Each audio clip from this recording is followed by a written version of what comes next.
Good evening and welcome to News Geelong on this fine Wednesday evening. Tonight we look at the continued bevy of car shows in and around Geelong, with the focus on Torquay last weekend. Geelong again to the forefront under the Victorian Government Healthy Together initiative. From the world of sport, Alex Tigani covers local GCA Division 1 cricket as finals time approaches, and we're out to the Place for Pace Avalon Speedway, held last Saturday evening. Weather-wise, the ups and down temperatures continue, as does the lack of summer rains, as we look at the Geelong and Surf Coast forecasts over the next few days. Geelong, thirst again. That's the recognition 9 early learning centres in Greater Geelong have been the first in Victoria to be formally recognised for healthy early childhood services by meeting sun protection benchmarks. Ian Nichols reports.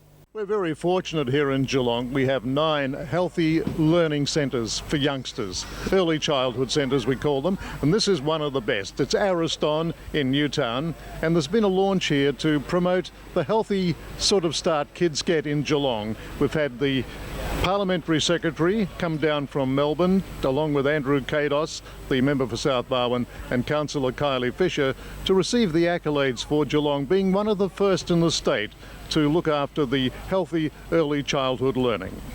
Well, it's a pretty auspicious occasion. Geelong's early learning centres being formally recognised for their healthy services, and we have the Parliamentary Secretary, Georgie Crozier, as a special guest today to take part in a nice little ceremony here at Ariston. Thank you, Ian. It's absolutely terrific to be here, and the children that have just been participating and the staff that have been really embracing the Healthy Together Victoria message. And you must be happy, Andrew, as the member for South Barwon, to see Geelong getting the accolade nice and early in the piece. Yeah, I am, Ian, and also it's good because I've got children perhaps a little bit older than this, but it's good to see that the message getting out to children of that age to be eating healthier, to be eating fruit and vegetables, and to be making healthier choices. So I'm very pleased that Georgie could join us here today, and that message is getting through, and with the support of the City of Greater Geelong. Well, it's the complete package, isn't it? There's sun smart as well. Of course, we noticed that during this warmer weather, and I guess all year round for that matter. A very important initiative, and I think Ariston are really doing a great job in just educating and treating the children and their parents just to understand, how important the Sun Smart message is. So we want to do that. It's not just about healthy eating; it's about being health smart and really having just protecting themselves and doing as much as we can to ensure that they are protected from the harmful effects of the sun. And today's a little cooler than it was yesterday, but it doesn't matter. The UV rays are very, very powerful all year round, and I think it's a great message and a great work that Ariston are doing with the kids here all throughout the year.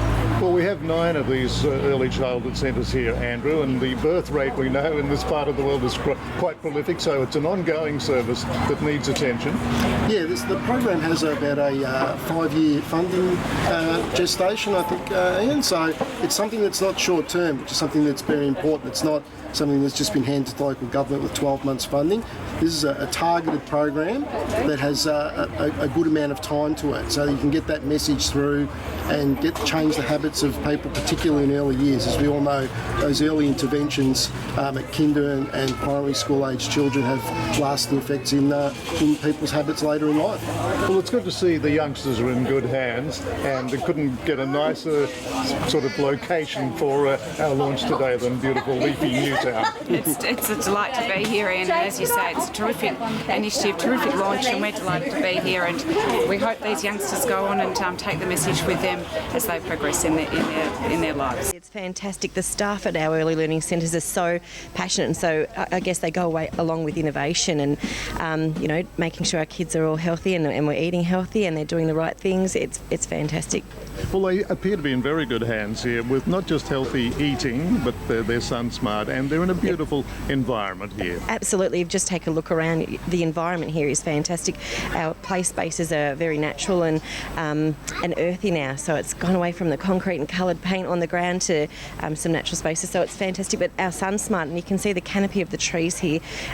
You walk right along around this playground and you're covered with shade, but as you can see here, we've got some healthy eaters, and I have to say, Noel behind the camera there, the mushroom has been the favourite of the day. There was a lot of mushroom cut up on that plate, and isn't that fantastic that young children are choosing, I guess, different things that they probably wouldn't normally choose. So that's what it's about. It's about trying. It's about having a taste. And the tomatoes are going really well. We questioned whether it was a fruit or a vegetable, and they got it right. It was a fruit.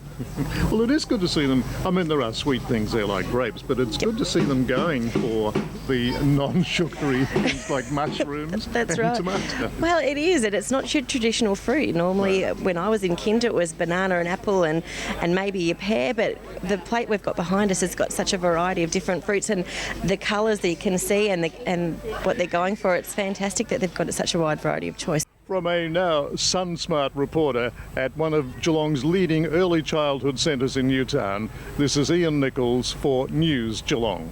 Thank you, Ian. The Australian Surf Rowers League began in 1997 around leading surf beaches in Australia, which included our own local Ocean Grove and Lorne seafronts. The league provides coaching in all aspects of surfboat rowing, including rowing techniques, basic strength, weights training to put on the muscle power, ergonomic training, as well as specialist coaching for the sweeps oarsmen at the back of the boat and rowing injury prevention. The national competition continues to grow each season, and 2014 is no exception. Last weekend at Stockton Surf Life Saving Club in Newcastle, New South Wales, Australia's largest surfboat event continued with competition in the men's open, under 23, under 19 and women's division. The Stockton Beach was perfect for surf boat racing as all teams, participants and supporters enjoyed the conditions. On Saturday, Australia swept the three-race men and women's series against New Zealand. The Lorne Surf Life Saving Club performed excellently to take out second prize in the continuing Navy Australian Surf Rowers League, run by the Navy, and it saw Lorne win second prize valued at $4,370, which will hopefully be put to good use to make the rowers fitter for next season's racing. The Lorne Club prize included 2 concept rowing machines, 2 Hart interfaces and a sprint bike. Well done to Lorne Surf Life Saving Club. As we go to a break, follow us on Facebook and Twitter and watch your favourite News Geelong segments on YouTube each week. We will return with more news after this.